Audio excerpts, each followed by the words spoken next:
કેટલો સરસ દૃશ્ય લાગે છે જો.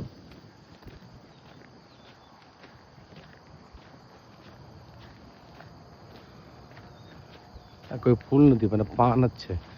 પાનનો કલર ચેન્જ છે, જોઈ શકાય તમે. પાન ધીમે ધીમે કલર ચેન્જ થઈ રહ્યા છે.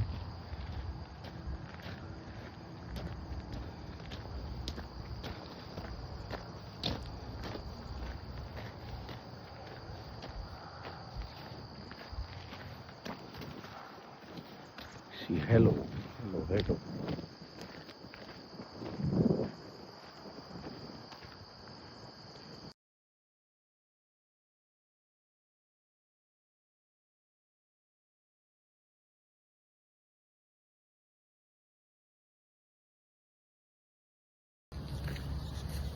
મિત્રો, ગુડ મોર્નિંગ. જય હિન્દ, જય ભારત, જય જય ગરીબ ગુજરાત, જય માતાજી. આજે હું તમને એક નવી જગ્યા પર લઈ રહ્યો છું.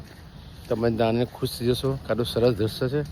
તમે કલ્પના નહીં કર્યું હોય કે પાર્ક હોઈ શકે. ચાઇલ્ડનો હોય, યુવાનોનો હોય, એનિમલ પાર્ક હોય, અને તે પણ કૂતરા માટે પાર્ક, એને ડોગ પાર્ક નામથી ઓળખવામાં આવે છે. તો આજે હું તમને ડોગ પાર્કની મુલાકાત લઈ જાઉં છું.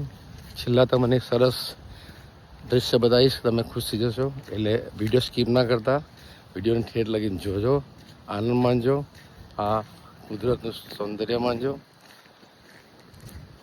ચાલો તારે હું તમને હવે ડોગ પાર્ક તરફ લઈ જાઉં છું. ખૂબ ઠંડી છે, વાતાવરણ ખૂબ ઠંડુ છે, વરસાદ પડેલો છે, છતાં પણ મને લાગ્યું ચાલો આપણે ચાલવા જઈએ છીએ તો આ દૃશ્યનો લાભ બધાને મળે એ રીતે હું ચાલતો જઈ રહ્યો છું તમને બતાવવા માટે. જો આ દૃશ્ય એન્ટોમની સિઝનના સાથે સાથે મને હું કેનેડાને એન્ટોમન એટલે કે પાનખર ઋતુ કલરફુલ એના દૃશ્યો પણ છેલ્લા બતાવીશ. તો વિડીયો એન્ડ સુધી જોજો અને મજા માણજો. જય હિન્દ, જય ભારત.